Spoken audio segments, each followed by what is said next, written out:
They took my husband's name off the discount list. They did it at a drugstore counter, in front of 11 strangers. They called his card a piece of plastic. I did not raise my voice. I set the card down again. Behind me, a man in a windbreaker went very still. "That name," he said. "Say that name again." One word from him, and the whole line turned to look at me. They looked like they had never seen me before. Curtis Lanham's face went the color of the tile floor. He still did not know what he had just refused. 3 weeks earlier, none of this had happened yet. 3 weeks earlier, I was just an old woman with a folder and a Tuesday refill. My name is Eleanor Voss. I am 67 years old. I did not raise my voice that day. I did not need to. "Ma'am, I don't have all day." "That card doesn't mean anything here." Curtis Lanham said it loud. He said it loud enough for the whole store to hear. That's how a man talks when he wants an audience more than an answer. He stood behind the raised pharmacy counter at Ferris Drug on Depot Street. He tapped my laminated card against the register, like it was a coupon that had expired. Behind me, a woman shifted her weight. She let out a short laugh through her nose, not quite hidden. I did not answer him right away. Silence makes some men say more than they mean to. I have found that out the hard way. "It's a veteran discount card," I said finally, keeping my voice even. "It's my husband's. He was Navy, 26 years. Was, Curtis repeated, like the word proved his point. "Ma'am, was doesn't get you 10% off amoxicillin." He slid the card back across the counter. He didn't look at it again. Next, I picked the card up. I was careful with the corner where the lamination had started to peel. I stepped to the side so the man behind me could move up.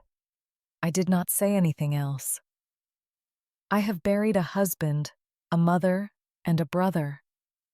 I have learned that some rooms are not worth spending your voice in. The man behind me in line was tall, gray at the temples. He wore a plain navy windbreaker, no markings on it at all. He did not say anything either, not yet. He watched Curtis ring up his prescription. He watched me fold the card back into my coat pocket. Something in his face changed, small and quiet, like a door easing shut behind his eyes. I did not notice it then. I had 31 prescriptions to manage that month. My car needed an oil change. I was thinking about neither of those men by the time I reached the parking lot. I want to tell you about the folder first. It tells you more about me than anything I could say about myself. It is a plain gray accordion folder, the kind you buy at an office supply store for $4. Inside it, I keep every one of my husband's prescriptions, organized by month, by dosage, by pharmacy, going back 6 years to the week before he died. I learned to keep records like that on a submarine tender in the 80s. I did medical logs by hand for 200 sailors before anyone trusted a computer with a man's blood pressure. Everett used to tease me about it. He'd say, "Eleanor could find a chief's dental record from 1979 faster than the dentist could find his own glasses." I kept that habit long after the Navy stopped needing it from me. It turned out I needed it from myself. Everett Voss was a Master Chief Petty Officer, 26 years, submarines mostly. He was the kind of sailor who fixed things quietly. He never once raised his voice on a boat where raising your voice could get a man killed. He died 6 years ago, in March, in a hospital room 2 towns over. The last thing he ever put in my hand was that laminated card. I remember the exact moment. He was already thin by then. His wedding ring was loose enough that the nurses had taped it to keep it from sliding off.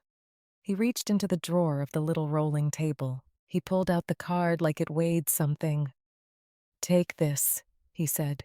"Keep it in your wallet, not for you. For when you need to remind somebody who's still standing here. Everett, I don't need a discount card to remind anybody of anything. He shook his head, slow.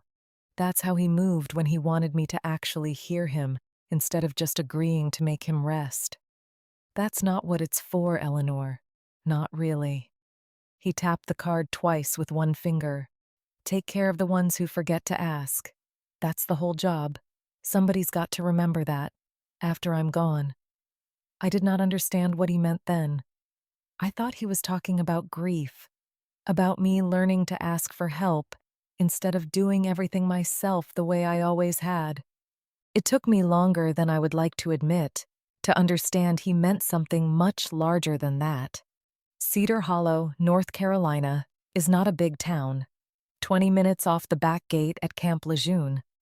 Close enough that half the gas stations still sell little American flags at the register. Far enough that the chain stores on Route 24 pulled most of the business off Depot Street, 10 years back. Ferris Drug is the last independent pharmacy left downtown. Everett and I filled prescriptions there for 30 years, back when old Mr. Ferris himself stood behind that counter. He knew every customer's name and half their medical history besides.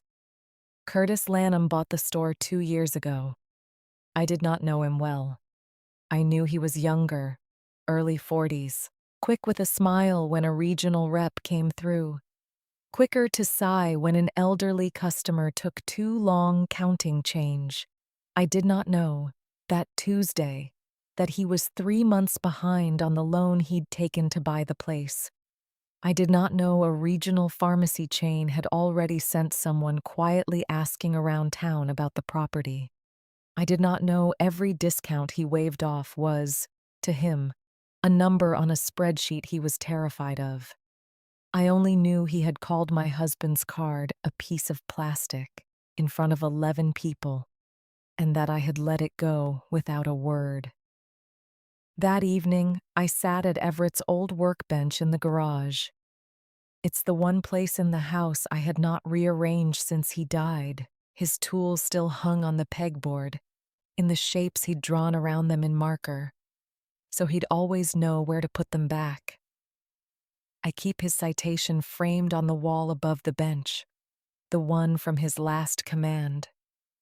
The words are too formal to sound like the man who earned them. I ran my thumb over the edge of the laminated card again, the way I do most nights.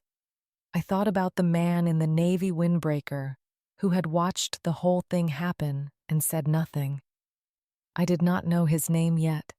I did not know he had served under my husband 22 years earlier on a boat out of Norfolk, back when Everett was already the kind of chief younger sailors quietly modeled themselves after.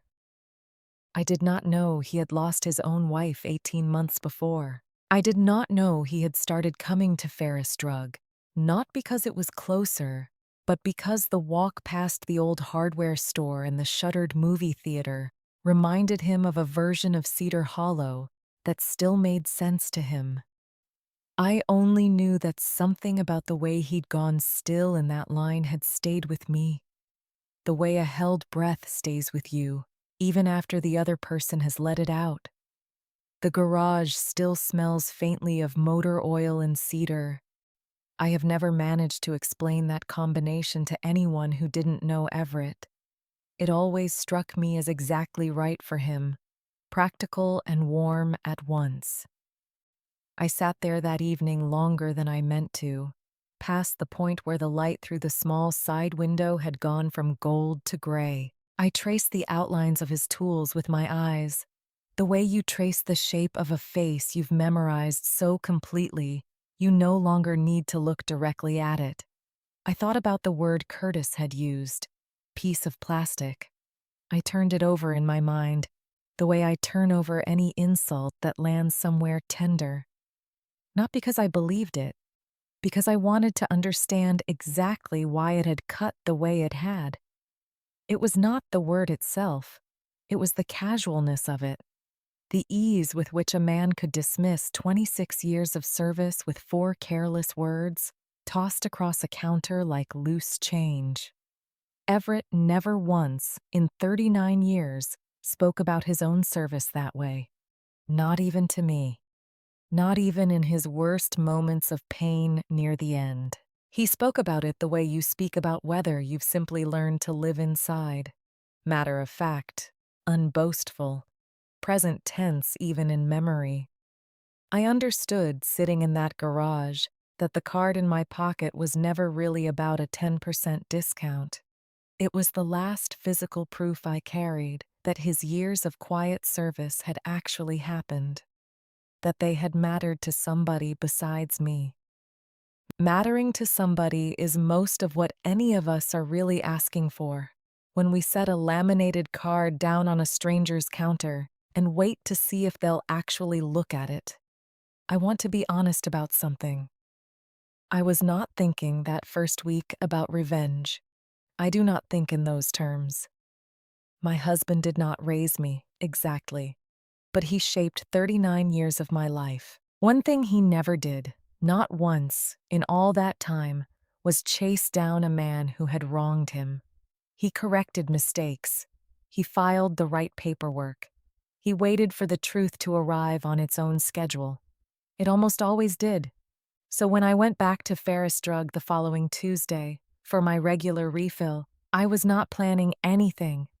I was doing what I do every second week of the month, driving my 14-year-old Buick, the one Everett tuned himself before he got too weak to lie under it. Down Depot Street, past the boarded storefront that used to be the movie theater, into the same cracked parking lot. I did not know yet that the man in the navy windbreaker would be there again. I did not know Curtis Lanham had already mentioned to his assistant that the store might be changing hands soon. He said it in a voice that tried to sound casual and did not quite manage it.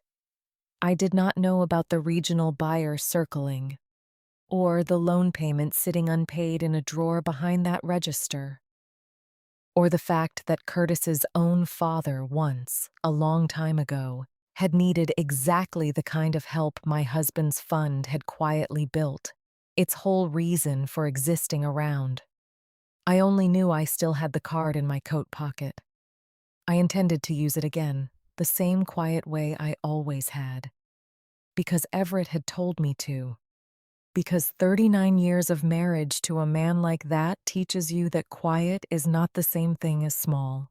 The bell over the door at Ferris Drug still rings the same flat note it rang 30 years ago. I heard it that Tuesday. For half a second, I felt like Everett might be standing at the register, the way he used to when he came for his own refills, joking with whoever worked the counter about something on the local news. He was not. Curtis Lanham was, sleeves rolled to the elbow.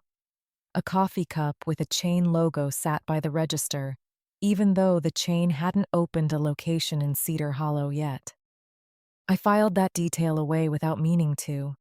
Everett always said you learn more about a man from what he keeps near his hands than from what he says out loud.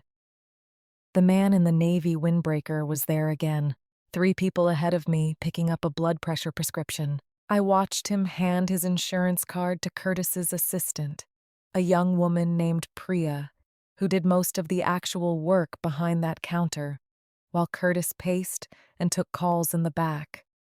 The man thanked her by name. His voice was quiet, without being weak, the kind of voice that has given orders before and does not need volume to be obeyed. When it was my turn, Curtis was back at the register himself. "Same thing as last time?" he said. Not really a question, already scanning the bottle before I answered. "Yes, and I'd like the veteran discount applied again, if that's all right." I kept my tone the same as the week before. I was not testing him. I genuinely believed that morning the whole thing might have been an oversight, a bad day. A young manager stretched too thin. Curtis's jaw tightened. "Ma'am, we went over this.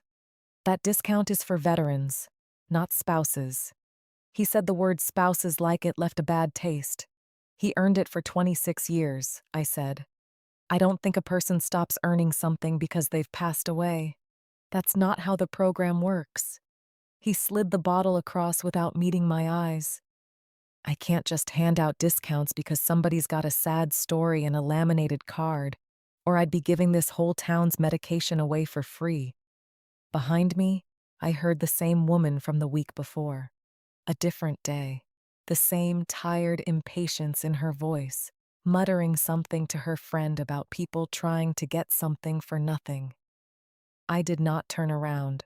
I paid full price, again. I left again. I told myself again that it did not matter.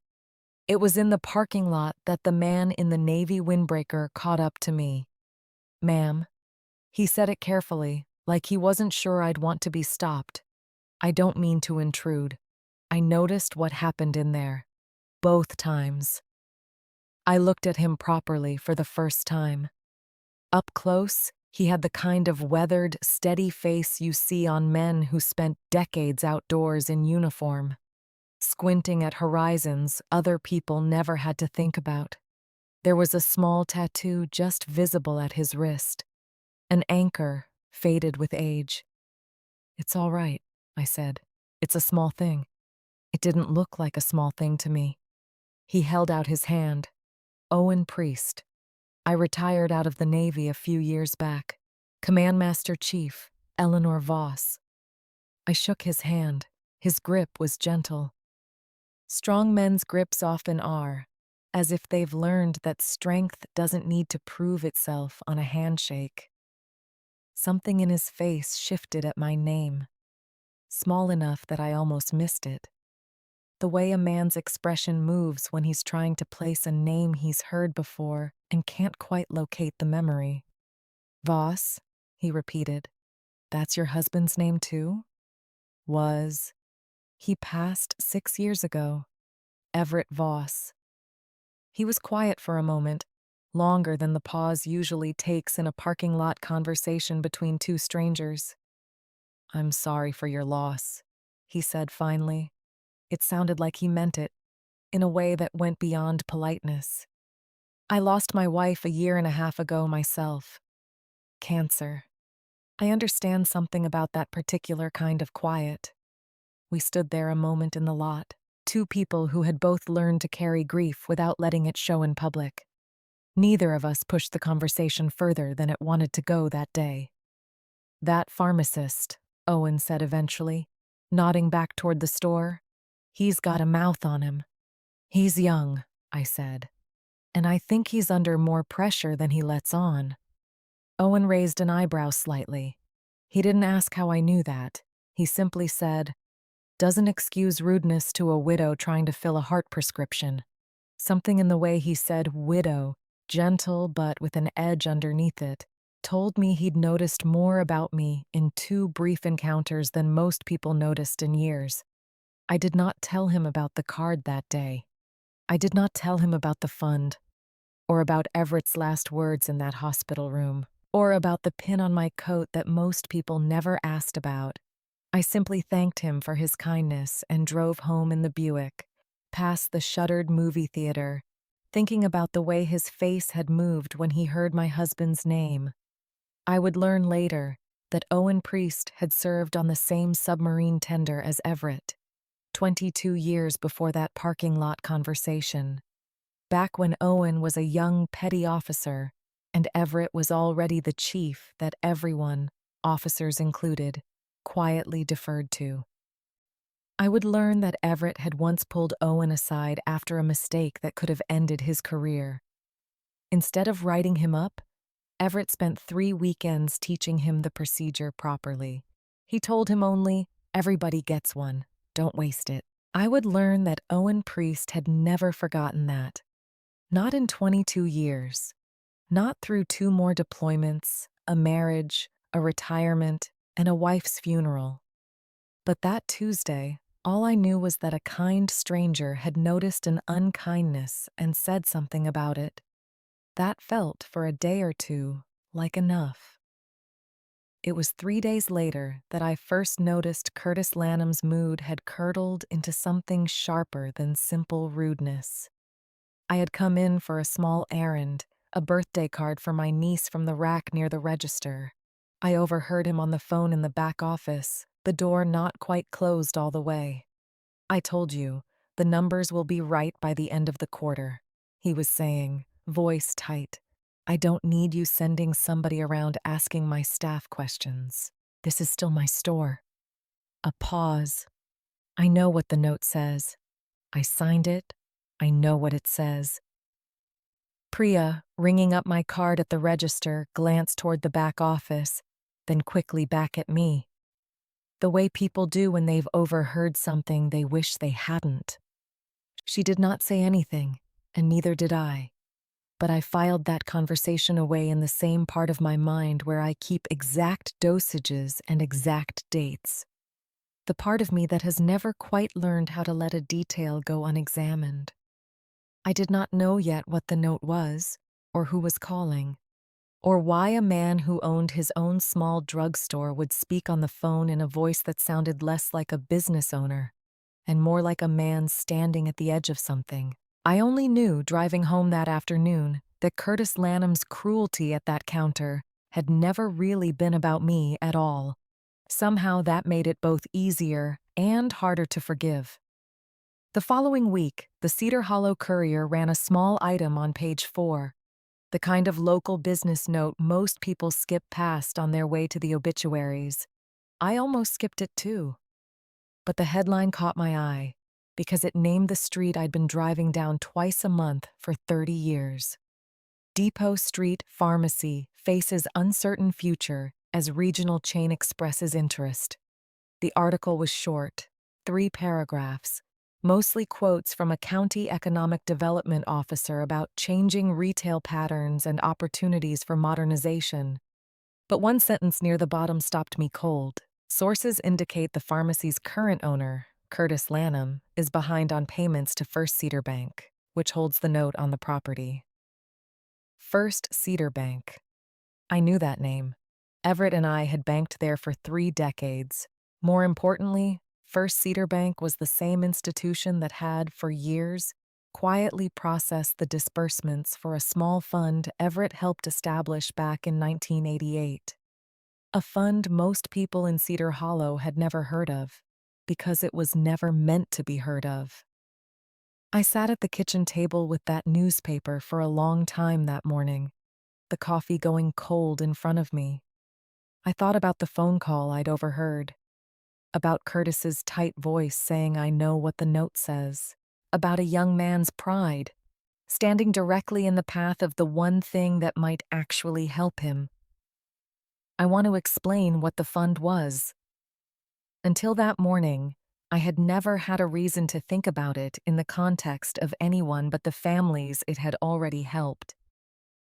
In 1988, Everett and 3 of his shipmates from the tender pooled a modest amount of money. All senior enlisted men, nearing the ends of their careers. They set up what they called, without much ceremony, the Fleet Family Fund. It was never large. It was never meant to be. Its purpose was simple: to quietly cover medical debt, mortgage shortfalls, or emergency expenses for military families in Cedar Hollow and the surrounding county.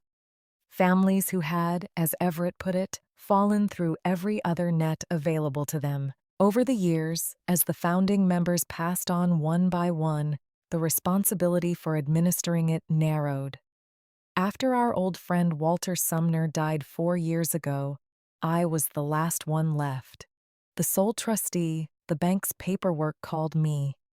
I never thought of myself in such formal terms. I thought of myself as the person who signed the checks Everett would have wanted signed. I wore a small enamel pin on my coat most days. An anchor with a tiny compass rose behind it, the fund's old insignia.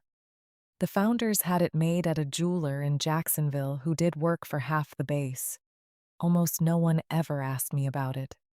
Owen Priest had not asked me about it yet either, though I'd catch him glancing at it sometimes. The way a person looks at something they almost recognize. The fund had helped 11 families over the years that I knew of for certain, probably more that I'd lost track of in the paperwork Walter kept before he died. It had covered a widow's furnace replacement 2 winters ago, It had quietly paid down a young corporal's medical bills after a training accident the VA red tape hadn't caught up with yet. And according to a ledger entry I found that same week, dated some 28 years back, in Walter Sumner's own careful handwriting, it had once paid $3,100 toward a hospital bill for a boy named Curtis Lanham, age 12, after his father's heart surgery left the family drowning in costs their insurance wouldn't cover.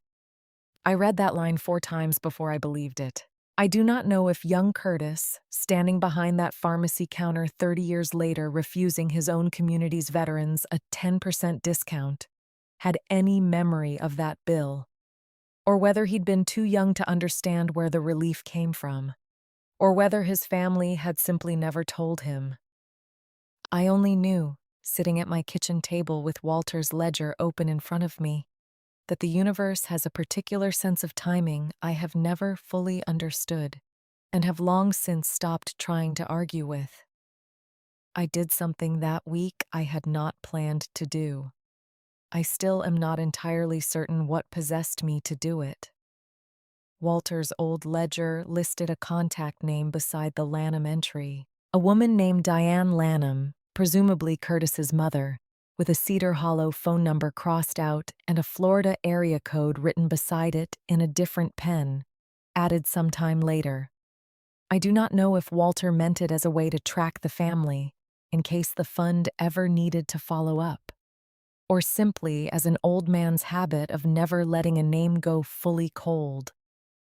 Either way, I found myself dialing that Florida number on a Thursday afternoon. My heart beat harder than I expected for a woman who has never been afraid of much. A tired but pleasant voice answered on the fourth ring. "Hello? Mrs. Lanham? My name is Eleanor Voss. I'm calling from Cedar Hollow. I don't want to alarm you. I'm not calling about anything wrong with Curtis. I'm calling about something that happened a long time ago, when he was 12. There was a long pause on the line, long enough that I wondered if she'd hung up. "Nobody's called me from Cedar Hollow in years," she said finally. "What's this about?" I explained carefully, the way I had rehearsed it that morning.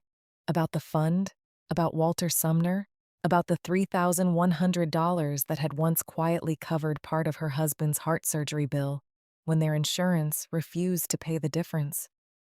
Diane Lanham was quiet again for a long moment. When she spoke, her voice had changed entirely.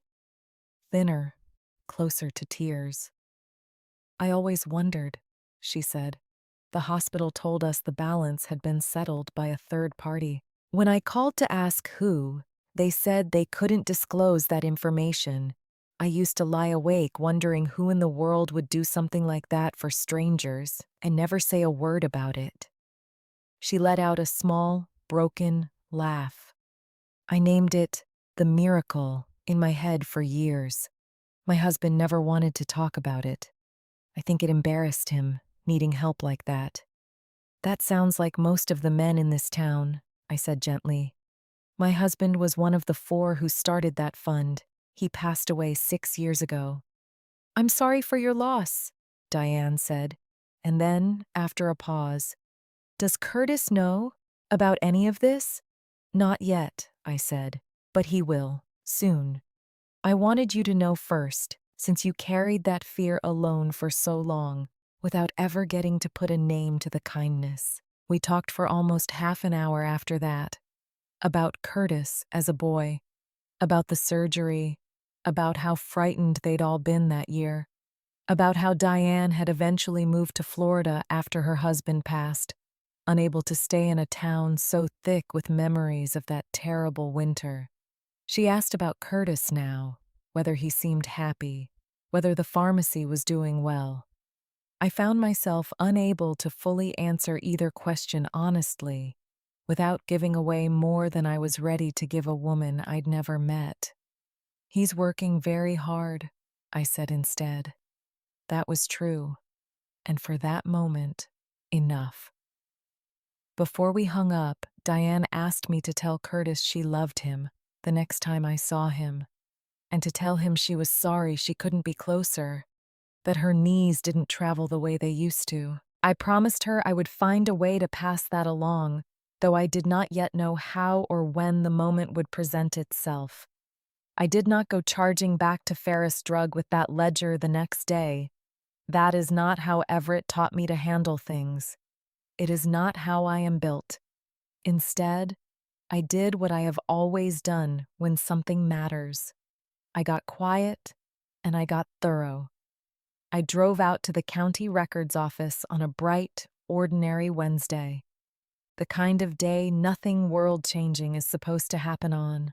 I pulled Everett's full pharmacy history. I cross-referenced every discount, every VA claim, every date against my own accordion folder.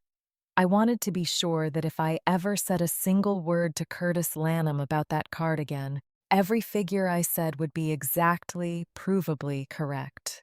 The clerk who helped me, a heavy-set man in his 50s named Roger Pace, paused when he saw the name on my request form. "Voss," he said. "Any relation to Master Chief Everett Voss?" "My husband?" I said, surprised. "He passed 6 years ago."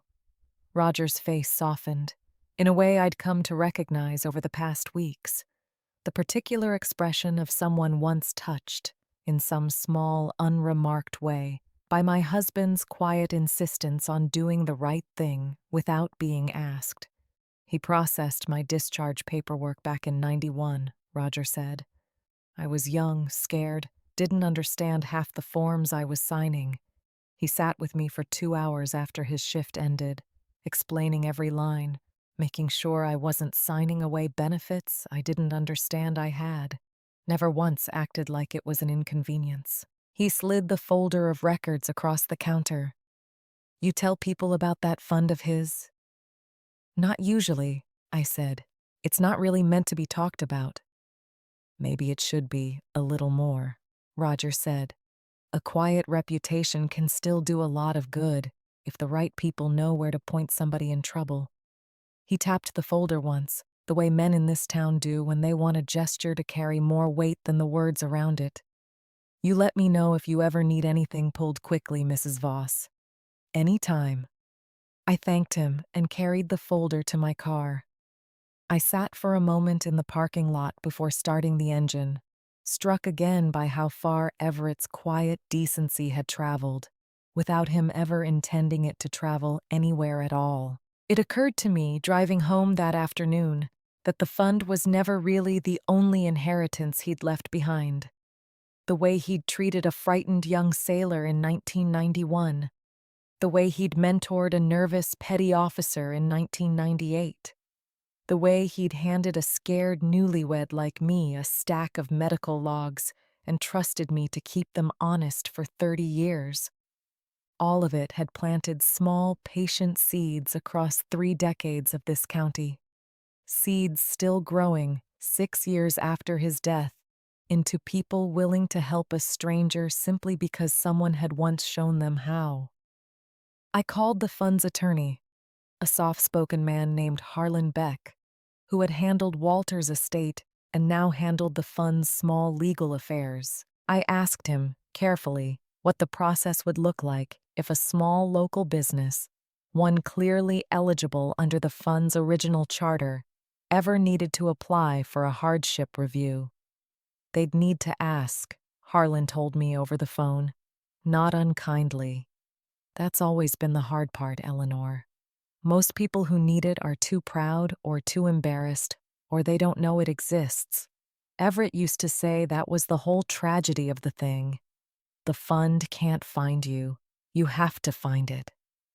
I thought about Curtis's voice on that phone call. I know what the note says. I know what it says.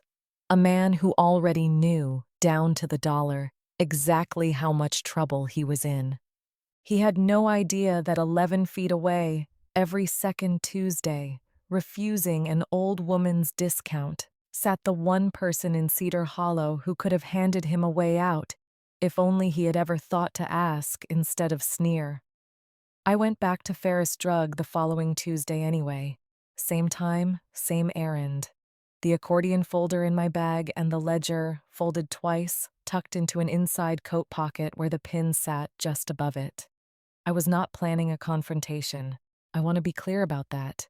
It would have been easy that week to walk in and simply tell him everything, to watch his face collapse the way I imagined it might. I did not do that. Everett spent 26 years teaching me that the truth arrives on its own schedule, and that forcing it early usually costs you something you cannot get back. I only knew, walking through that door with the bell ringing its same flat note, that Owen Priest was standing near the greeting cards. He looked up when he saw me. Something between us had already begun to shift into the shape of an alliance neither of us had spoken aloud yet. Eleanor. He said my name easily now, the way people do once a stranger becomes something closer to a friend. Same time every week. I could set a clock by you. Old habits, I said. Everett used to say I ran on Navy time even in retirement. Owen smiled at that, the first real smile I'd seen from him. Command Master Chiefs raise their wives on Navy time whether the wives want it or not. My Carol used to say the same thing about me. He paused, glanced toward the counter where Curtis was arguing quietly with a delivery driver about a late shipment. You know, I've been meaning to ask. Voss isn't a common name. I served with a chief named Voss once, a long time ago, out of Norfolk. My hands went still on the strap of my bag. Everett was stationed out of Norfolk for a stretch, early on, submarine tender. Owen's face did something complicated then, surprise layering over something older and softer. The Fulton? Yes. My voice came out smaller than I meant it to. How did you know that? Because Master Chief Everett Voss saved my career on the Fulton in 1998, Owen said, quiet enough that only I could hear it. I made a mistake with a maintenance log that could have gotten me busted down 2 pay grades, maybe worse. He caught it before it went up the chain. Instead of writing me up, he spent 3 weekends teaching me how to do it right. He told me, everybody gets one, don't waste it. I never forgot that man's name in 22 years. He looked at me then with something like wonder. You're his wife. I was, I said, for 39 years. Owen was quiet for a long moment. When he spoke again, his voice had changed, gone somewhere more formal, more careful. Ma'am, I think you should know, I did not put together who you were until just now. If I had known who I was standing behind in that line 2 weeks ago, watching that man talk to you the way he did, I would not have stayed quiet. You weren't quiet by accident, I said. You were quiet because that's what we do. We watch, we wait. We let the truth arrive when it's ready. Some truths need a push, Owen said. Something in his tone told me he was no longer entirely talking about the discount card. We did not resolve anything that day. I filled my prescription. Curtis rang it up without comment, distracted by whatever conversation he was having in his head about the delivery driver, the note, the numbers that would not stop being 3 months behind. Owen walked me to my car again. This time, before I drove off, he asked if I would consider having coffee with him sometime. Not as anything more than 2 people who had both loved someone the Navy had shaped. I said yes. He brought a photograph to our first coffee, an old, creased snapshot he'd kept folded in his wallet for over 2 decades, the edges soft and rounded from years of handling. It showed 6 sailors standing on the deck of the Fulton, squinting into bright sun. He pointed to a broad-shouldered man in the center, arms crossed, sunglasses pushed up onto his forehead. That's him, Owen said. Chief Voss, 1998, somewhere off the coast of Virginia. I'd only been aboard 4 months when that picture was taken. I held the photograph carefully. I ran my thumb along the edge the way I did with the laminated card. I looked at a version of my husband 26 years younger than the one I'd said goodbye to in that hospital room. A version I recognized instantly by his stance alone. the particular way he always stood, like a man bracing for weather that hadn't arrived yet. "He looks so young," I said quietly. "We all did," Owen said. "I didn't understand back then what a gift it was, having a man like that watching out for you. You don't understand it until you're older, until you've seen how rare it actually is." He tapped the photograph gently. "Keep it, if you want it. I've got the moment memorized. You should have the picture." I did not expect the offer. It took me a moment to find my voice. "Owen, that's yours. 22 years you've carried that, and now I've told you the story that goes with it," he said. "The photograph doesn't mean much without somebody left to tell it to. Better it goes to someone who'll keep both." I took the photograph home that evening. I placed it in the cedar box beside Everett's dog tags, where it has stayed ever since. A small addition to the private museum of a marriage that had outlasted its own ending in ways I was only beginning to understand. Over the following 2 weeks, Owen and I met twice at a small diner on Miller Avenue, 2 blocks from the VFW post where he still went most Thursday evenings. I told him, slowly, in pieces, about the fund. I told him about Walter Sumner's ledger, about the $3,100 that had once quietly saved a 12-year-old boy's family from a hospital bill they could not pay.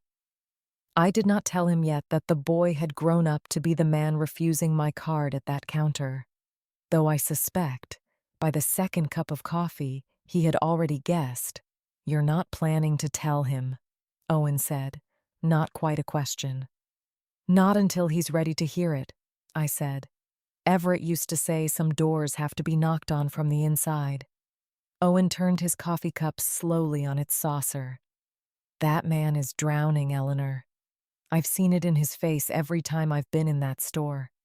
Pride is a heavy thing to carry alone, especially when you don't know somebody already built you a rope." It was the following Tuesday, my regular day, when things began to move faster than either of us expected. I arrived a little earlier than usual and found the store unusually tense. An elderly man I recognized vaguely from church, a widower named Frank Doss who lived 2 streets over from me, stood at the counter with a bottle in his shaking hand. He was trying to explain that his insurance had lapsed the week before, and he needed just a few more days to sort out the paperwork before he could pay in full.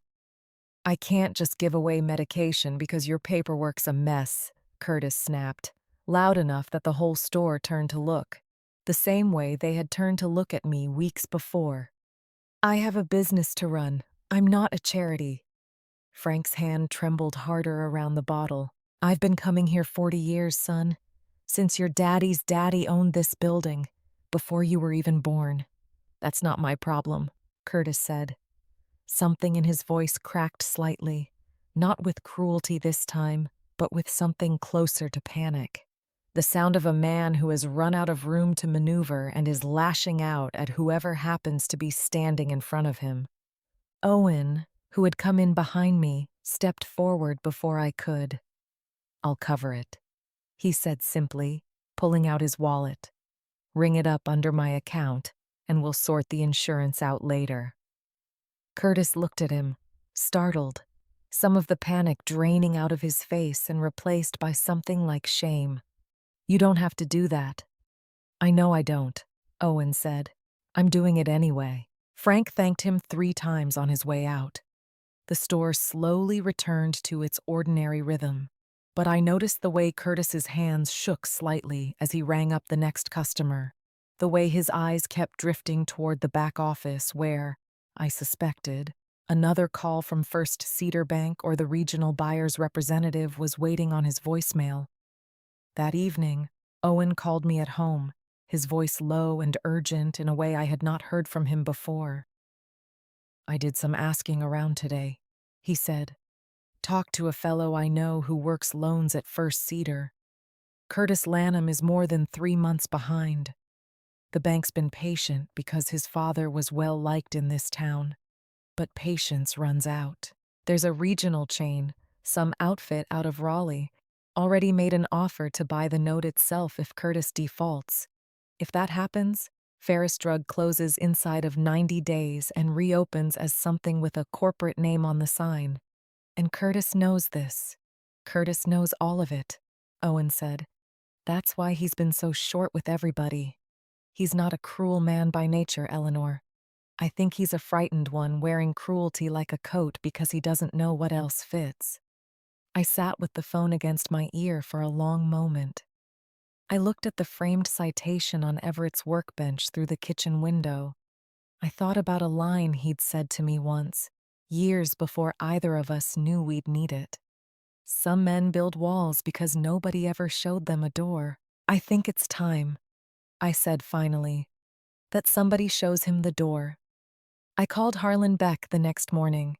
I asked him to prepare the paperwork properly, everything by the book, so that if Curtis Lanham ever did ask for the fund's help, there would be no delay, no bureaucratic stalling, nothing standing between his signature and the money that had been quietly waiting for a claim like his for 36 years. You understand, Harlan said carefully. The fund can extend an offer, Eleanor, but it can't force anyone to accept one. Pride is not something a legal document can override. I know, I said. I'm not trying to override his pride. I'm trying to make sure it doesn't cost him everything before somebody tells him the truth.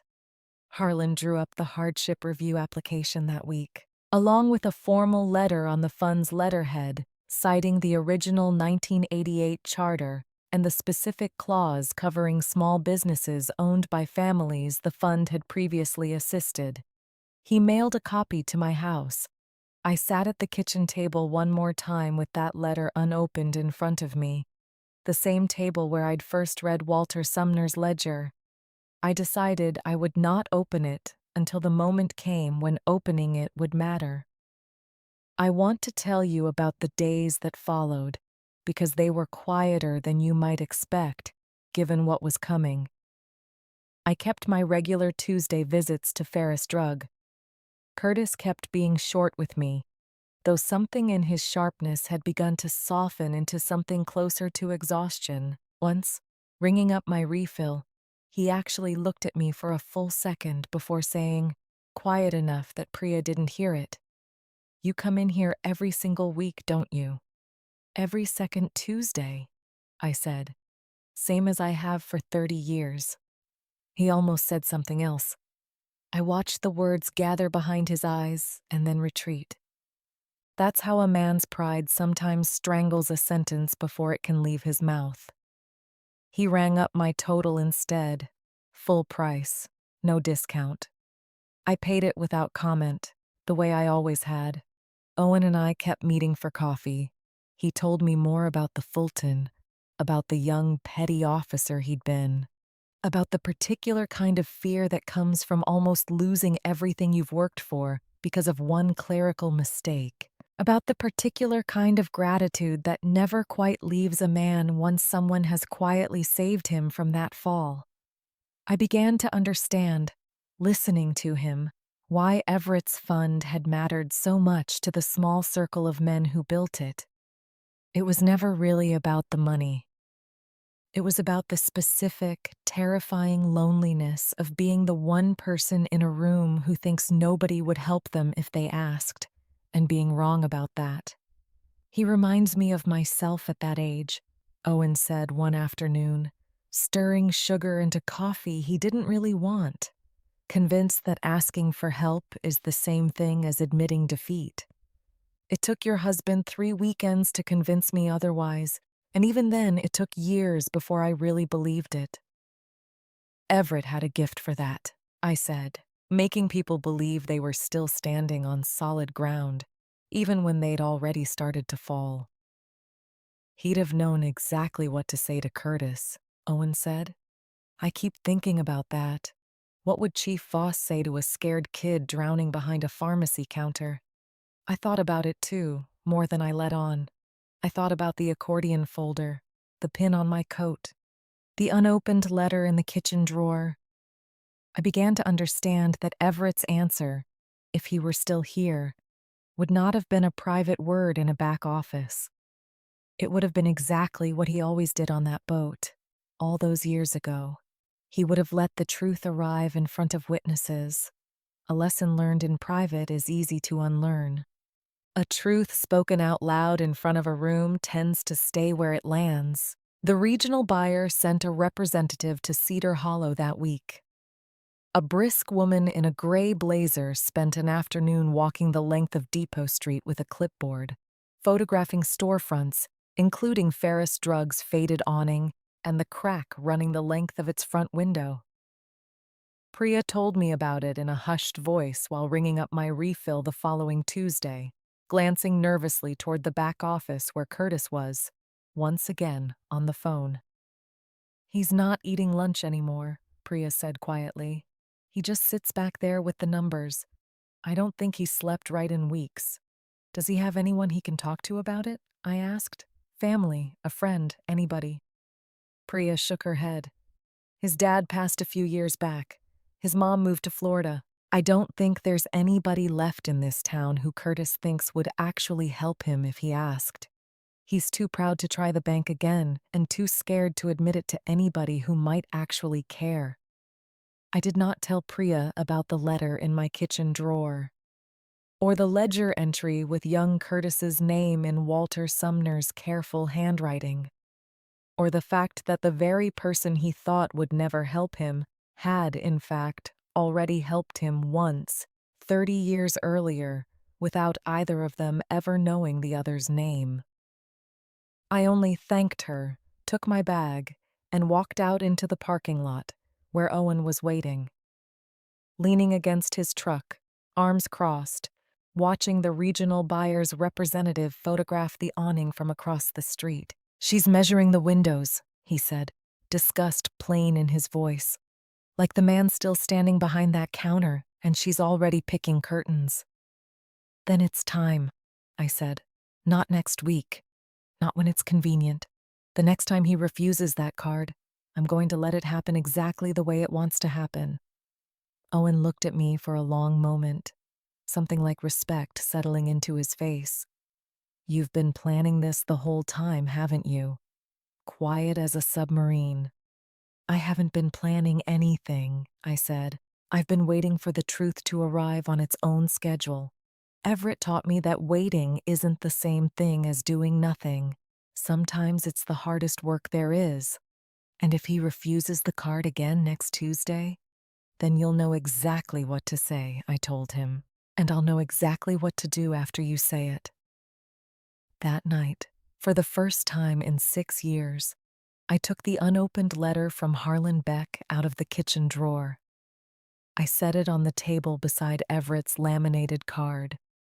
The two of them sat there together under the kitchen light, like two halves of an argument finally ready to be made whole.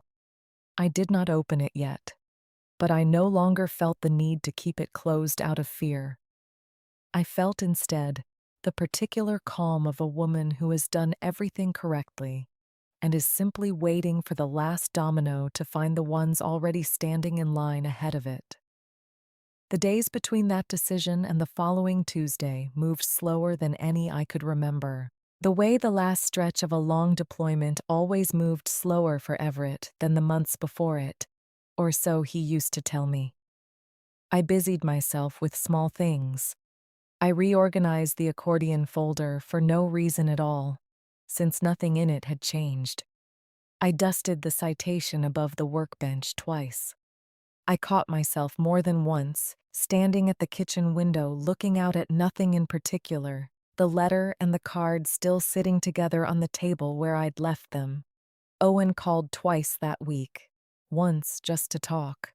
Once to tell me that the regional buyer's representative had been seen again on Depot Street, this time with a man in a suit who Priya later identified as an appraiser. "They're moving faster than I expected," Owen said. "I think the bank's given him a final date.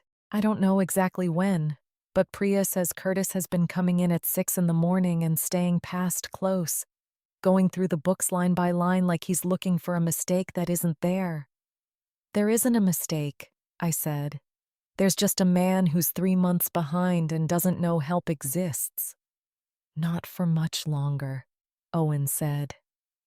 Something in his voice, quiet and certain, told me he had made a decision of his own about how Tuesday would go.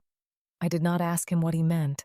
I trusted him the way you trust someone who served under a man like Everett Voss, someone who had learned the hard way exactly what it costs to let pride win over truth. On Monday evening, I called Harlan Beck one final time. "If I bring the letter with me tomorrow," I said, "and something happens that makes it the right moment to hand it over, is everything in order? Is there anything Curtis would need to sign on the spot? Anything that could fall apart if I don't have a lawyer standing there?" "The application review takes the board a few days regardless," Harlan said. "But the letter itself, the one I sent you, that's simply notice. Notice that he's eligible. Notice that the fund exists. Notice of how to apply. You can hand a man notice any day of the week, Eleanor. It doesn't need a lawyer standing there. It just needs the truth." "That's what I thought," I said. "Thank you, Harlan." "Everett would be proud of how you've handled this," Harlan said before he hung up. "He always said you were the more patient of the two of you, and that was saying something, given how patient that man was." I sat with that for a long while after I put the phone down. I thought about patience, real patience, the kind that isn't passive at all, but is its own quiet form of labor. The kind that holds a shape steady for 6 years so that when the moment finally arrives, nothing about you has to change to meet it. I thought about the card in my coat pocket, the letter on the table, the pin above both of them. I understood, maybe for the first time completely, what Everett had meant that day in the hospital room. Take care of the ones who forget to ask. He hadn't just meant Curtis. He'd meant every version of a person too proud or too frightened to reach for a hand already extended toward them. He had built, quietly, without fanfare, a mechanism that did not require them to ask out loud. It only required someone patient enough to notice, and brave enough to say the truth in front of a room instead of a closed door. I slept better that Monday night than I had in weeks. Owen invited me to the VFW post on Miller Avenue that Thursday evening, the same post he'd been attending most weeks since Carol died. I had never gone before, not once in 6 years, though Everett had been a member for decades and I had dropped him off at that door more times than I could count. The building was smaller than I remembered from the outside, a low brick structure with a flagpole out front and a faded mural of an eagle on the side wall. Inside it was warm, full of the particular noise of old men telling stories they'd told 100 times before, and somehow still meaning every word of them. Owen introduced me around as Everett Voss's widow. I watched something ripple through the room the same way it had rippled through the pharmacy weeks later, though this time the ripple was warmth instead of shock. An old man named Dale Kessler, who had served 2 tours with Everett in the early 80s, pulled a folding chair over and sat with me for the better part of an hour. He told me stories about my own husband I had never heard. Small things, the kind of details that get lost in the larger shape of a marriage. He told me about a night in port when Everett had given up his own liberty to cover a watch for a homesick 19-year-old. No complaint, no mention of it afterward. He told me Everett used to say the Navy didn't make good men. It just made sure everyone found out which ones already were. He talked about the fun sometimes, Dale said, lowering his voice slightly. Not often. He wasn't a man who liked credit. But he told me once, must have been 15 years ago now, that the hardest part wasn't finding the money. It was finding the people too proud to take it. "I'm learning that firsthand," I said. Dale looked at me carefully. "This about that pharmacist boy? Word travels in this town, Eleanor. Priya's cousin is married to my nephew. I heard he's been ugly to half the widows on Depot Street. He's drowning. I said. I don't think he knows how to ask anybody to throw him a line. Everett would have thrown it anyway, Dale said, whether the boy asked or not. That was always his way. I thought about that walking home that night, the cool air sharp against my face, the fund's letter still sitting on my kitchen table where I'd left it. I thought about how easy it would have been, over the years, for that fund to simply dissolve after Walter Sumner died. For the last trustee to quietly let the paperwork lapse and the money sit untouched in an account nobody remembered. I thought about how much effort it actually takes to keep a promise alive after the person who made it is gone. How very few people ever do it. The following week brought a complication neither Owen nor I had anticipated. Priya called me directly, something she had never done before, her voice tight with worry. "Mrs. Voss, I probably shouldn't be telling you this," she said, "but I think you should know. The bank sent a formal notice yesterday. Curtis has 30 days before they either bring the loan current or start foreclosure proceedings on the property. He hasn't told anybody. I only know because I saw the envelope on his desk when I was filing invoices. 30 days. I sat with that number for a long moment. I calculated against my own Tuesday schedule, against Harlan's timeline for the hardship review, against the simple mathematics of how much time a proud, frightened man actually had left to change his mind about asking for help. "Thank you for telling me, Priya," I said. "You didn't have to."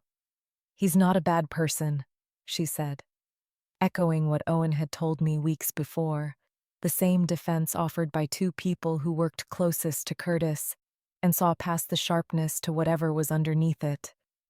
"He's just scared, and he doesn't have anybody. I've worked for him 2 years, and I've never once seen him take a single day off, not even after his dad died. He just kept opening the store every morning, like if he stopped moving for one day, the whole thing would collapse around him." I called Harlan that same afternoon and told him about the 30-day notice. "That changes the math a little," Harlan said. "A hardship review from the fund won't outrun a bank foreclosure timeline on its own, not through the normal channels. But there's a faster path, if it comes to that. The fund can extend an emergency bridge disbursement, enough to bring the note current immediately, while the full review process is behind it. It's happened twice before, both times under Walter's trusteeship. You'd need to authorize it yourself, as trustee, and you'd need Curtis's signature accepting it. And if he won't sign it? If his pride gets in the way even after everything? Then the fund did everything it could," Harlan said gently. "You can build a bridge, Eleanor.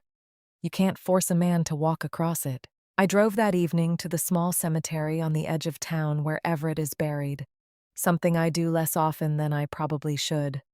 I sat on the low stone bench near his marker for a long time. The laminated card sat in my coat pocket, the way it always was. The letter and the bridge disbursement paperwork Harlan had promised to send by the end of the week weighed on my mind more than I wanted to admit. "I don't know if this is what you meant," I said out loud. "To no one, to the quiet grass and the fading light. Take care of the ones who forget to ask. I've done everything I know how to do, Everett. I don't know if it's enough to reach a man who's spent his whole life believing help only comes with strings attached." The wind moved through the young oak someone had planted near the veterans section years ago. I sat there a while longer before I finally stood, brushed off my coat, and drove home, the way I always did, alone but not quite as alone as I used to be. 6 years into a grief that had somehow, slowly, made room for a stranger named Owen Priest, and an old ledger entry that connected a dead man's kindness to a scared young stranger neither of us had ever expected to matter this much. Harlan's bridge disbursement paperwork arrived by courier 2 days later, thick with the kind of formal language that makes even good news feel heavier than it is. I read through it twice at the kitchen table, checking every figure against my own records the way I check everything. I signed where Harlan had marked, authorizing an emergency payment sufficient to bring Curtis's note fully current the moment he accepted it. I did not mail it to him. I did not leave it with Priya. I decided, sitting there with the pen still in my hand, that some things cannot arrive by envelope. Some things have to be handed over by a person standing in a room, the way Everett had handed me the laminated card in a hospital room 6 years before. The way truth had always traveled best in our family, close enough to see a face change when it landed. I called Owen that same night to tell him what Harlan had prepared and to tell him about the 30-day notice Priya had described. 30 days, Owen repeated, quiet on the other end of the line. That's tighter than I expected. That regional buyer isn't going to wait around being polite about it. I know, I said, which is why I think it needs to happen this week, not next month. This week, on my regular Tuesday, the way it's always happened between us. You want an audience? Owen said. It wasn't a question, and there was no judgment in it, only recognition. I want a room full of witnesses, I said, the same kind of room he humiliated me in front of. I'm not doing it to shame him, Owen. I'm doing it because a man like Curtis needs to hear the truth land somewhere he can't quietly talk himself out of believing it by morning. Chief Voss would understand that better than most, Owen said. He never much believed in private corrections either. Said a lesson kept secret was a lesson half learned. We talked a while longer, working out small details neither of us had discussed before. What time I'd arrive, where Owen would stand, how he planned to introduce himself if the moment called for it. I want to be honest that some part of me worried, that week, about whether staging the truth so deliberately made it something less honest than it should have been. I raised that worry with Owen on our second call. Everett always let the truth arrive on its own schedule, I said. I keep wondering if I'm forcing it now instead of waiting the way he taught me. Owen was quiet for a moment before he answered. Eleanor, you waited 6 years. You waded through a newspaper article, a phone call you weren't meant to overhear, a ledger entry you could have used the very day you found it. That's not forcing anything. That's a woman who finally decided the waiting had done its work, and it was time to let the answer stand up and be counted. He paused again. Everett didn't teach you patience, so you'd wait forever. He taught you patience, so you'd know exactly when patience was finished. I thought about that for the rest of the week. I turned it over the way I turn over any idea that matters. I tested it against everything else I knew about my husband, about the fund, about the particular kind of man who builds something quiet and lasting instead of something loud and temporary. By Sunday evening, I had made peace with it fully. This was not revenge. This was the fund finally doing the one job it had always existed to do, delivered by the one person who had carried its purpose the longest.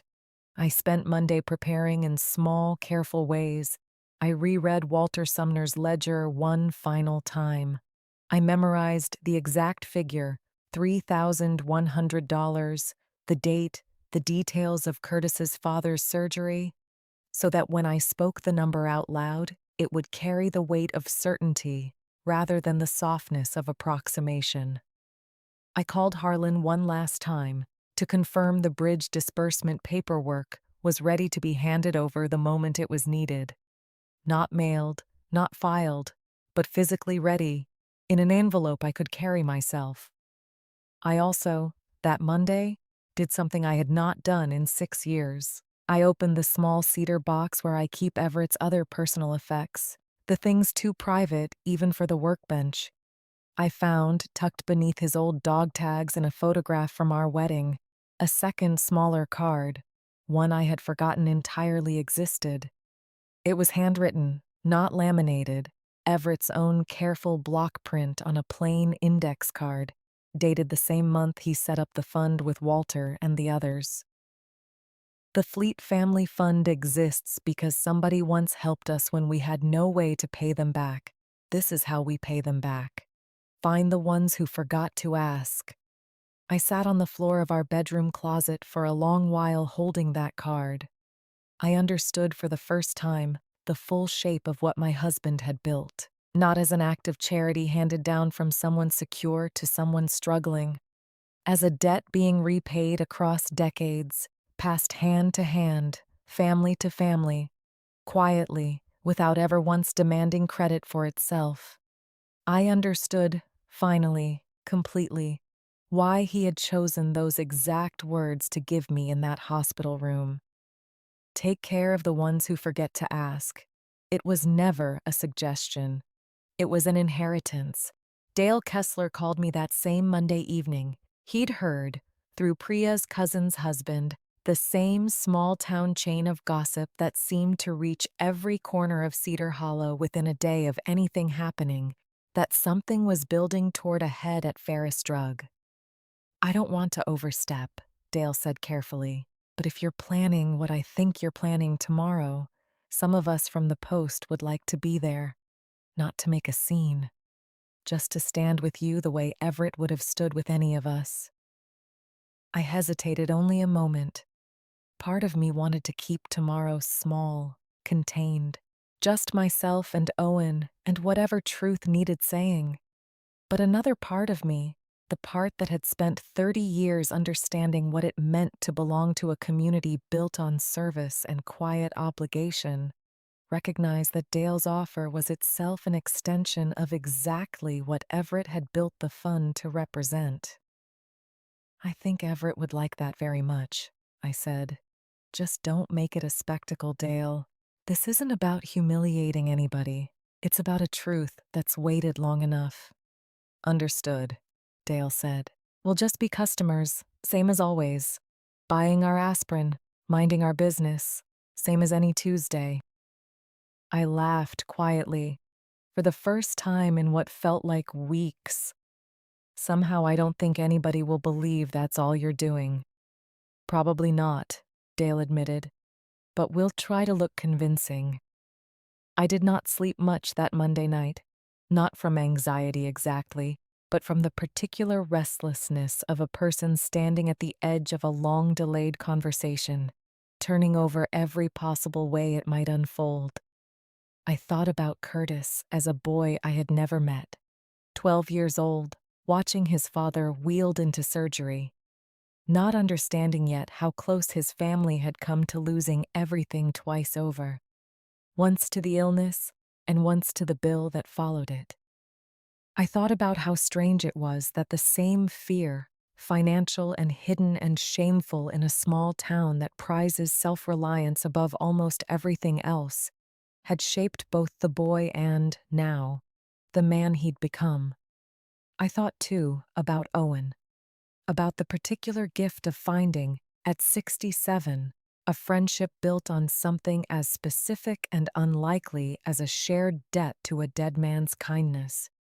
I did not know yet, that Monday night, exactly what Owen and I would become to each other in the months ahead.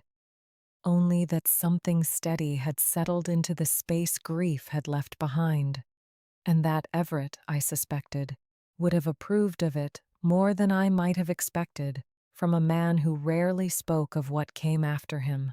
There was one more piece of business to settle before Tuesday, and it troubled me more than I expected. I called Harlan Beck a final time, late Monday evening, with a question I had been circling for days without quite letting myself ask it out loud. What happens, I said, if he refuses it? Not just the discount, Harlan, the whole thing. The bridge disbursement, the hardship review, all of it. What if his pride is bigger than his fear, even after everything? Harlan was quiet for a moment on the other end of the line.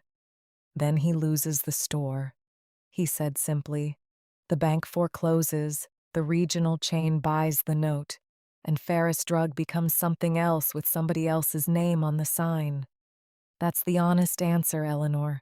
The fund can only ever be a door. It's never been able to make anybody walk through it. Everett used to say the same thing. I said. About people, not just money. He said you can build the whole bridge yourself, plank by plank, and there will still be men who'd rather drown than admit they needed one. Do you think Curtis is one of those men? I sat with the question longer than I meant to. I thought about the way his face had softened, briefly, unguarded. That one afternoon he'd almost said something more to me at the register, before pride swallowed it back down. I thought about Priya's description of a man who hadn't taken a single day off in 2 years, who ate lunch alone at his desk staring at numbers that refused to improve no matter how long he stared. I thought about a boy of 12, watching his father wheeled away, learning far too early that the world does not always catch you when you fall, and that the ones who do catch you rarely announce themselves. No, I said finally. I don't think he's one of those men. I think he's a frightened one who's forgotten what it feels like to be caught. I think somewhere underneath all that sharpness is still the boy whose father got a second chance because strangers decided he was worth saving. I just have to remind him that boy is still in there. Then that's worth doing properly, Harlan said. I'll have the disbursement paperwork couriered to your house first thing in the morning, ready to hand over the moment it matters. I thanked him and hung up. I sat for a long while at the kitchen table with the phone still warm in my hand, looking at the two cards, the laminated one and the handwritten one, sitting side by side under the kitchen light. I thought about how strange it was that an entire chain of consequence, stretching back 36 years to 4 tired sailors pooling what little money they had led to this exact Tuesday, this exact counter, this exact frightened young man. A man who did not yet know he was already, and had always been, one of the ones the fund was built to find. I slept, finally, sometime after midnight, and I dreamed, as I sometimes still do, of Everett standing at the workbench in the garage, tools in his careful hands, not saying anything at all, simply working, the way he always did when words weren't the tool the moment called for. Owen arrived at my house at 7 the next morning, earlier than we'd planned, a cup of coffee in each hand, one for himself and one, exactly the way I take it, for me. Couldn't sleep either, he admitted, handing me the cup on the porch steps. Kept running through what I'd say if he refused again, kept running through what I'd say if he didn't. You don't have to say anything, Owen, I told him. You already gave him the answer, weeks ago, without either of us planning it. You paid for Frank Doss's prescription in front of the whole store and asked for nothing back.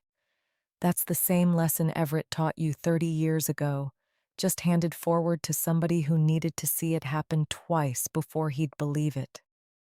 Owen considered that for a moment, standing on my porch in the gray early light, the same navy windbreaker zipped against the morning chill. Funny how that works, he said. A man teaches you something once, and you spend the rest of your life teaching it to strangers, without ever quite realizing you're still following his orders. That's the whole idea of it, I said. Everett used to call it standing watches you never signed up for. Somebody stood one for you once. Eventually, it's your turn, whether you asked for the assignment or not. The morning had arrived gray and mild, the kind of early spring day where the light doesn't commit to anything. Not quite sun, not quite cloud. I had dressed carefully at dawn, the way I always did for my Ferris drug errand, though my hands had lingered a little longer than usual over the coat with the pin already fastened to its lapel. I had placed the folded letter into the inside pocket, beside the ledger copy I'd carried for weeks now, both cards, the laminated one and the handwritten one, tucked together. I had set Everett's laminated card on top of my wallet in my purse, where it would be the first thing my fingers found. We finished our coffee on the porch in a comfortable silence, the kind two people can only share once they've stopped needing to fill every quiet moment with words.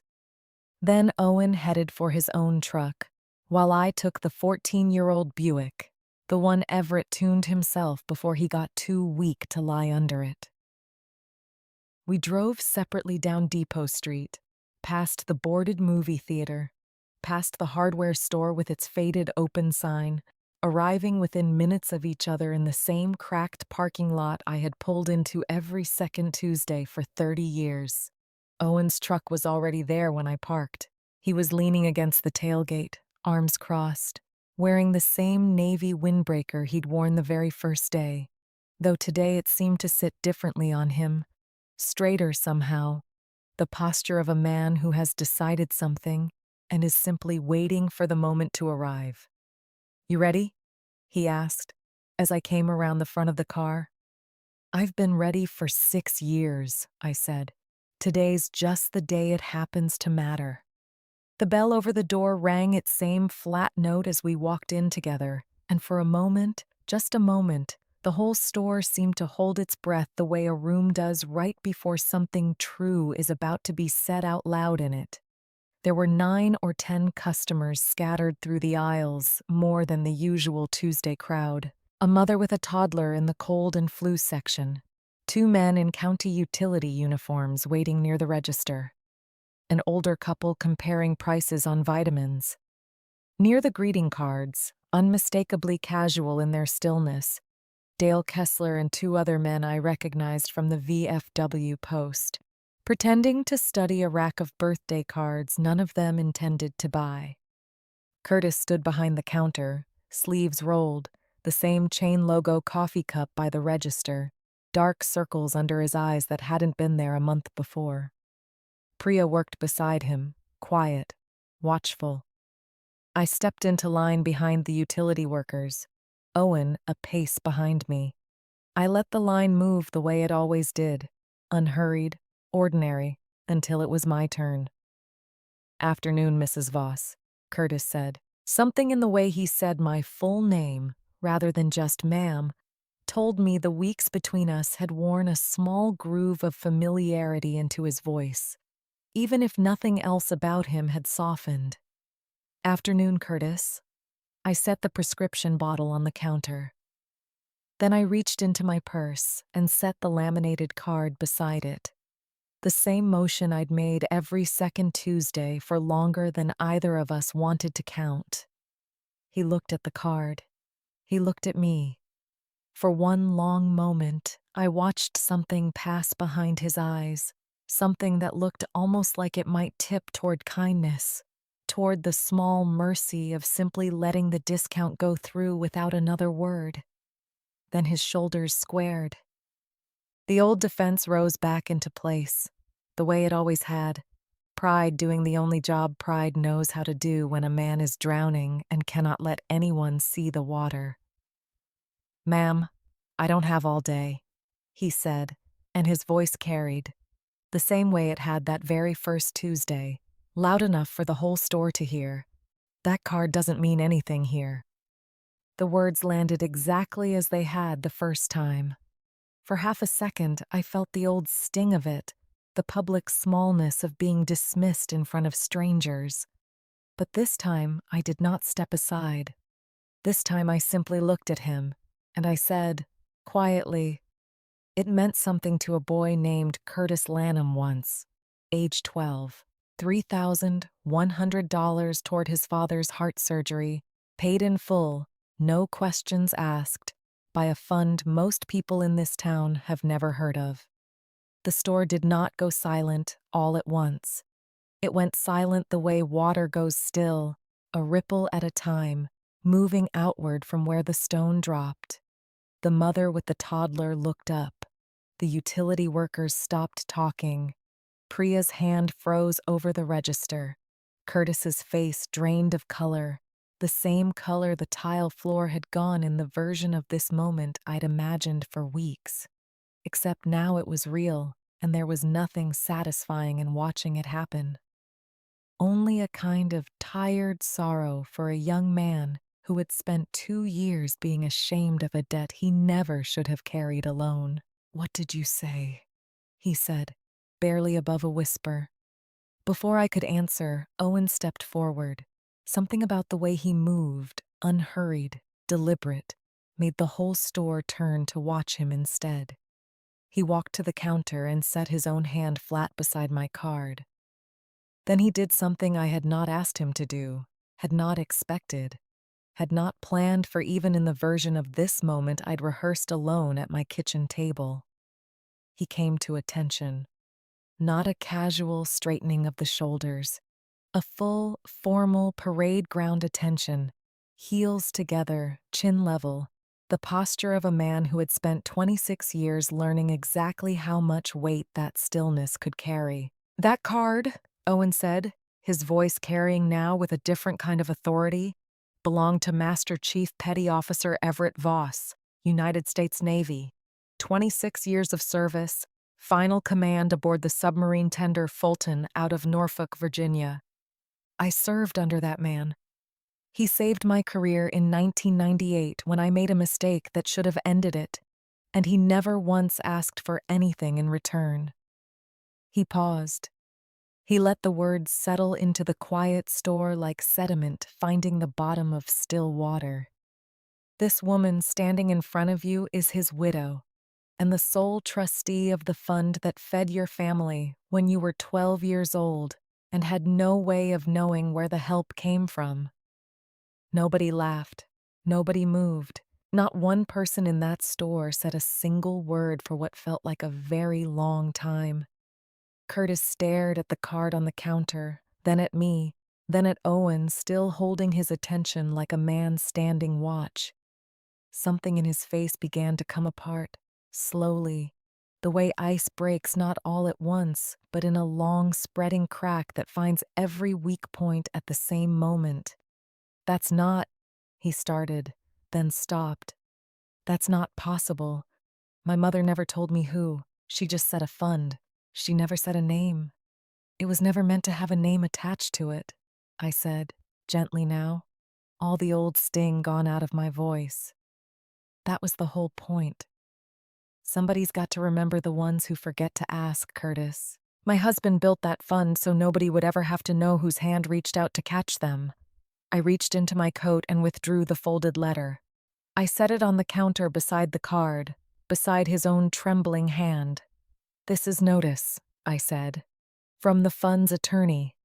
You qualify for a hardship review, the same as your father did 30 years ago. Whatever's happening with the bank, whatever that woman with the clipboard is measuring your windows for, you don't have to face it thinking nobody in this town would help you if you asked. Somebody already did once.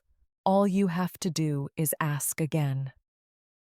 Curtis picked up the letter with hands that were shaking now, openly, no longer trying to hide it. He read the first few lines.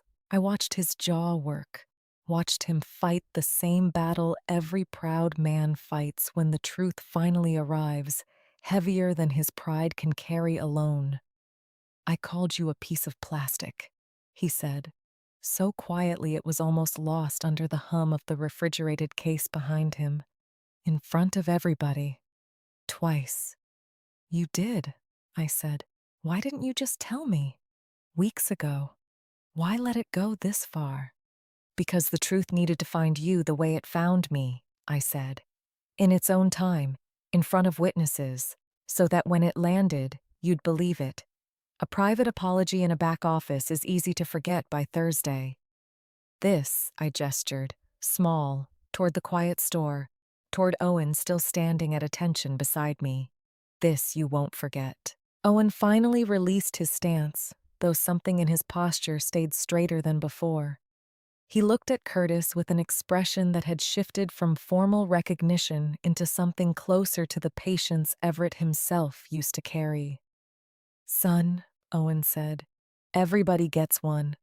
That's what Chief Voss told me once, and I never forgot it. You've had a hard couple of years. That doesn't make you a bad man. It makes you a man who forgot he wasn't standing alone." Curtis looked down at the letter, then at the card, then finally at me. When he spoke, his voice had lost every trace of the sharpness that had lived in it for weeks. "I'm sorry, Mrs. Voss," he said. I'm sorry for every single time. I know, I said. Apply for the review, Curtis. Do it this week. Let the fund do the one thing my husband built it to do. I did not wait for an answer. I picked up my prescription, still full price, because that was never really what this moment had been about. I walked out of Ferris Drug with Owen beside me, the bell over the door ringing its same flat note behind us. For the first time in 6 years, I felt Everett's instructions fully carried out, the last domino finally finding the ones already standing in line ahead of it. Dale Kessler caught up to us in the parking lot, his two friends trailing a respectful few steps behind, all three of them still holding the birthday cards they'd never intended to buy. "Well," Dale said, glancing back at the store. That was about as quiet as I've ever seen a room go. "It wasn't meant to be a show," I said. "No," Dale agreed, "but it was still something worth seeing." He set his unbought card back in his coat pocket, an odd little gesture, as though he meant to keep it as a souvenir of the morning. "Everett would have been proud of you, Eleanor. Proud of both of you. We stood in that parking lot a while longer, the four of us, an old widow, a retired command master chief, and two men who had known my husband decades before I'd ever imagined needing their kind of witness. For a moment, nobody said anything at all, the silence itself its own form of tribute. Marcus Whitfield, the younger veteran who'd stood quietly beside Dale through the whole scene, spoke up for the first time since we'd stepped outside. "I've only been coming to this town 2 years," he said. "Moved here after I got out. Didn't know a soul. Dale and the Post are about the only family I've got nearby." He looked back toward the pharmacy, still visible through the front window where Curtis stood motionless behind the counter, staring at the letter in his hands. I didn't know places like that fund still existed. Quiet ones, ones that don't need a plaque or a fundraiser to matter. "They're rarer than they should be," Owen said. "Most people want the credit to go with the kindness. Everett Voss never did. Neither, apparently, does his wife." I felt my face warm slightly at that, unused, even after everything, to being spoken of directly in the same breath as my husband's legacy. "I only kept his instructions," I said. "That's all any of this has ever been. Following instructions a good man left behind." "You know," Dale said eventually, breaking the quiet, "Everett would have hated all this fuss. He never did like being talked about." "No," I agreed. "He'd have already found something practical to do by now. Fixing a hinge somewhere, checking somebody's oil." Owen laughed, quiet and warm. "That sounds about right." The man could not stand still through a compliment. I watched a rear admiral once try to thank him for pulling a young sailor out of a flooding compartment, and Everett just said, "Anybody would have done it," and walked off to check on the pump before the admiral could finish his sentence. "He genuinely believed that," I said, "that anybody would have done it." It took me years of marriage to understand that most people would not have. The difference between Everett and most people was never dramatic. It was just that he never once let himself look away. The two men with Dale, whose names I would learn over the following weeks, were Gerald Combs and a younger veteran named Marcus Whitfield. Both nodded at that. The way men nod when a truth lands somewhere they already privately believed, but had never heard said out loud. "Well," Gerald said, "I suppose we ought to actually buy something before we leave, or Curtis is going to think the VFW's entire membership just came in to watch a show." We all laughed at that, softly, the kind of laugh that comes easier after tension finally breaks. The four of them went back inside to buy their forgotten birthday cards while I stood a moment longer by the Buick, watching the pharmacy's faded awning catch the gray morning light. I thought about how strange it was that a building that had almost changed hands entirely, almost become something else with somebody else's name on the sign, now felt, for the first time in 2 years, like it might actually survive to see another 30. Curtis applied for the hardship review that same afternoon. Priya told me later that he'd sat at his desk for nearly an hour after we left, the letter open in front of him, before he finally picked up the phone and called Harlan's office himself. Harlan told me, a few days after that Curtis had cried on the call, briefly, before catching himself and apologizing for it. Harlan had told him there was nothing to apologize for, that plenty of proud men had cried on that exact phone line over the years, and every one of them had gone on to rebuild something worth keeping.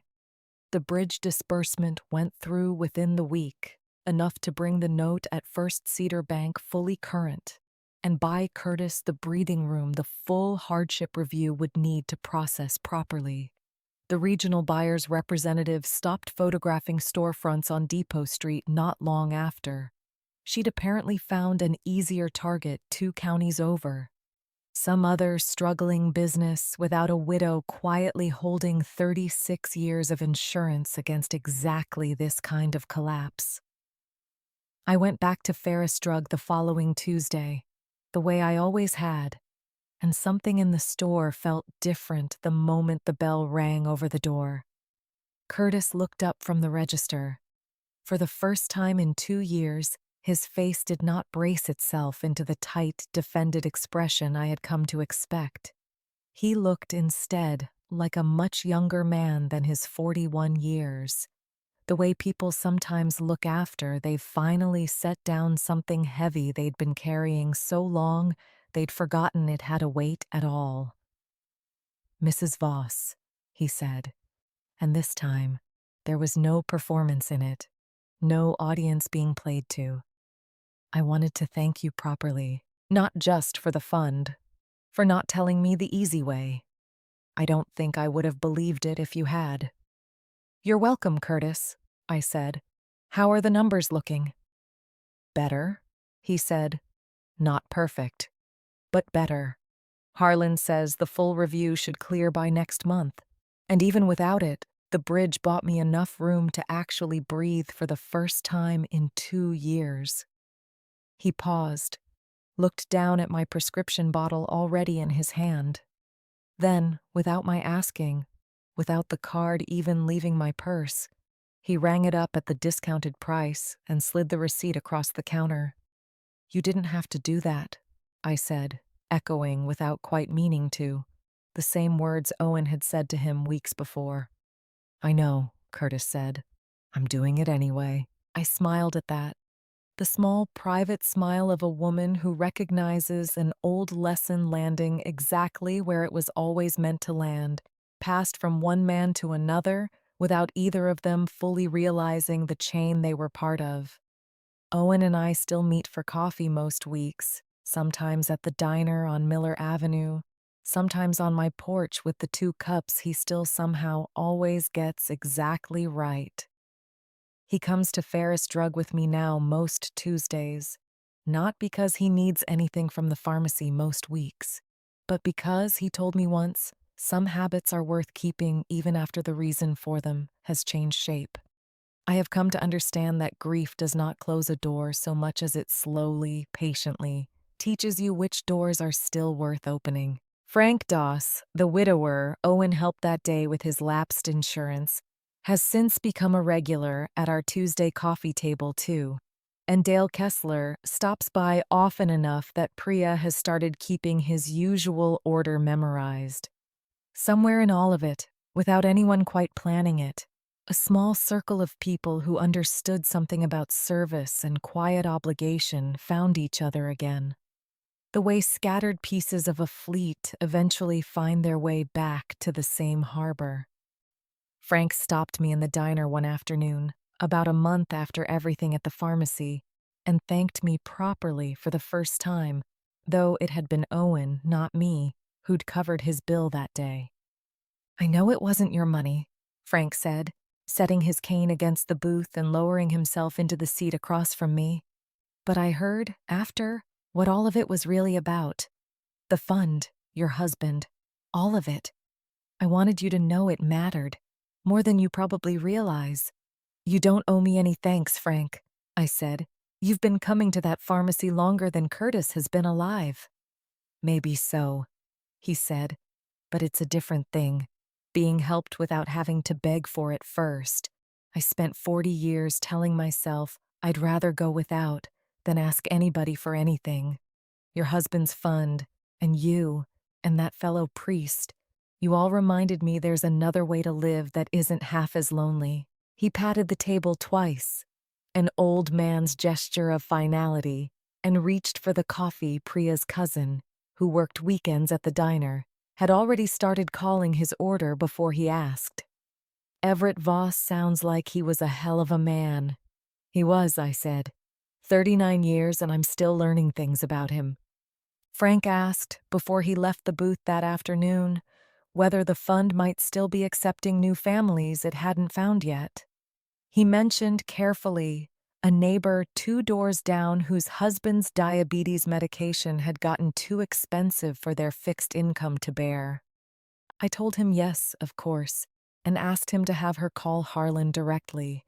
No forms needed beyond the simple truth of her situation. Frank nodded, satisfied, and I watched him carry that small errand out the diner door with the particular lightness of a man who has just learned he still has something useful left to give. The same lightness I'd seen settle over Owen the first afternoon he covered a stranger's prescription without being asked. In late spring, the VFW Post held its annual memorial ceremony, the same one Everett used to attend every year until his last. For the first time since his death, I went. Owen walked beside me the whole way from the parking lot to the small assembly of folding chairs set up near the flagpole. Dale had saved 2 seats near the front, close enough to hear the honor guard's boots on the gravel.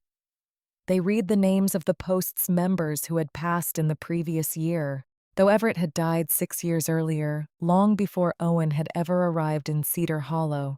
Someone, I never found out who, had added his name to the reading that year anyway, alongside a short line about the fund he'd helped establish and the families it had quietly served for 36 years.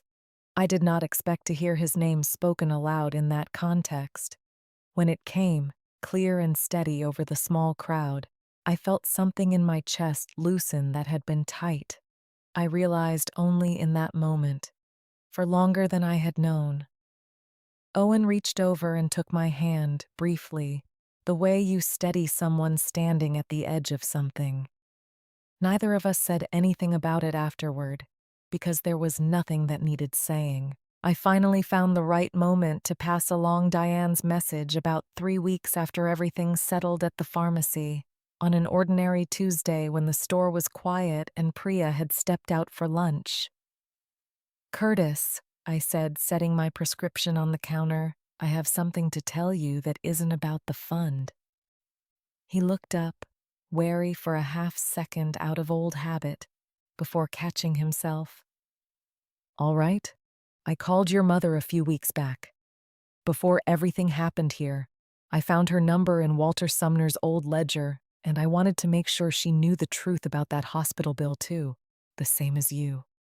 I watched his face carefully as I said it, unsure how he'd take the news that I'd reached out to family he hadn't mentioned to me at all. "She asked me to tell you she loves you, and that she's sorry her knees don't let her travel the way they used to."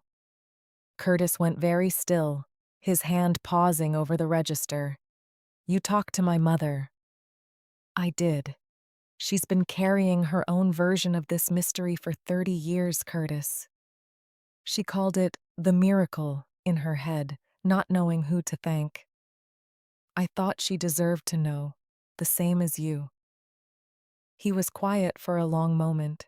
When he finally spoke, his voice was rough in a way I hadn't heard from him before. Not the sharpness of pride, but something softer, unguarded.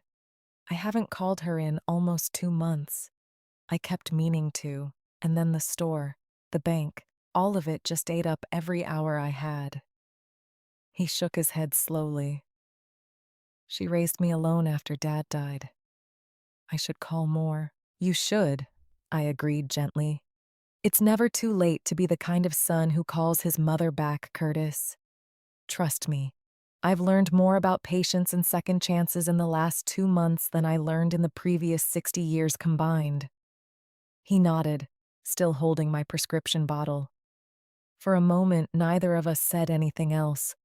The quiet between us no longer the tense, guarded silence it used to be, but something closer to two people who had, without ever quite planning it, become part of each other's story in a way neither could have predicted a season before. Thank you, he said finally, for all of it. The fund, the letter, my mother. I don't think I've properly said that yet, not the whole way. You don't need to keep saying it, I told him. Just keep the discount honest and keep an eye out for the next person too proud to ask. That's the whole job, Curtis. Somebody taught it to me. Now I'm teaching it to you. Curtis kept the store. He renegotiated the loan. He cleared the hardship review within 6 weeks. At Harlan's quiet suggestion, he agreed to become the fund's newest informal contact on Depot Street. The person customers could ask, discreetly, whether help existed for a bill they couldn't otherwise pay. He hung a small, unmarked donation jar by the register that first month. No label, no real explanation at all. Just a plain place for anyone who wanted to quietly pay something forward, and it has never once run completely empty since. He told me once, months later, that he thought of it as paying forward a debt he hadn't even known he owed, until a widow set a laminated card on his counter and refused to let him keep pretending it meant nothing. I still carry that card in my purse. I still bring my prescriptions to Ferris Drug every second Tuesday, the same folder, the same accordion pages organized by month and dosage, though I no longer need to keep quite as careful a record of the slights I used to absorb without comment. Curtis applies the discount now before I even ask, a small correction that costs him almost nothing and means, I suspect, more to him than he lets on. Diane Lanham flew up from Florida that summer, her first visit to Cedar Hollow in nearly a decade, and Curtis brought her by the pharmacy on a Tuesday when he knew I'd be there, introducing us properly at last. She held both my hands for a long moment at the counter, saying nothing at first, her eyes bright. When she finally spoke, it was only to say, "Thank you," twice, in a voice thick with 30 years of an unanswered question finally laid to rest. I told her the same thing I'd told her son. She didn't need to keep thanking me.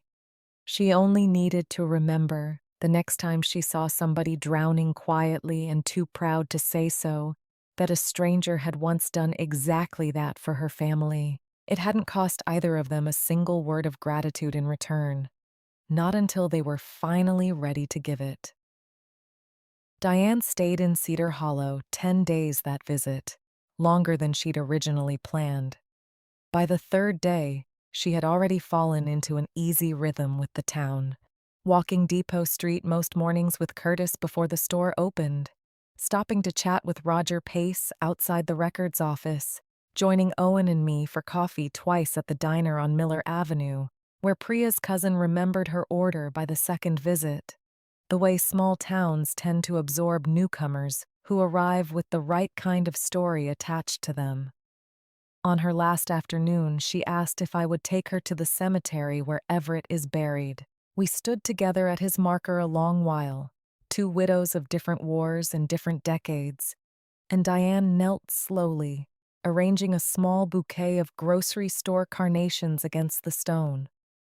"I never got to thank him properly," she said. 30 years, and I never even knew his name until a few months ago. "He wouldn't have wanted the thanks," I said. "He'd have told you to go on and thank your son instead for finally calling you back." Diane laughed at that, soft and a little wet. We stood together in the quiet of the veterans section a while longer before walking back to the car. The low afternoon sun caught the rows of identical white markers, the way it does every spring in Cedar Hollow, indifferent and gentle at once. The whole field of them stood at a kind of permanent, patient attention that felt, that particular afternoon, like the truest tribute this town had left to give. Everett's handwritten card still sits in the cedar box in our bedroom closet, beside Owen's old photograph of the Fulton's deck crew. The ink a little faded now, the words as clear as the day he wrote them. This is how we pay them back. Find the ones who forgot to ask. I think about that sentence often, usually on quiet Tuesday mornings, driving the same 14-year-old Buick down the same stretch of Depot Street, past the same boarded movie theater that someone I've heard is finally planning to renovate, past the hardware store, past the VFW post, where a folding chair now sits waiting for me most Thursday evenings, should I ever decide to make it a permanent habit. Dale still saves the same 2 seats near the front for me and Owen at every ceremony, close enough to hear the flag snap in the wind. I have started to think of that small, unspoken reservation as its own kind of inheritance, quietly passed down the same way everything else in this story was. Priya asked me, quietly, a few weeks after everything settled, one slow afternoon between customers, whether I'd known all along how things would end, whether some part of me had simply been waiting for the exact right Tuesday to let the truth do its work. No, I told her honestly. I didn't know how it would end. I only knew what my husband would have wanted me to do, and I trusted that if I did that faithfully enough, the ending would take care of itself. I paused, considering it further. I suppose that's most of what faith actually is, when you get down to it. Not knowing the ending, just trusting the instructions.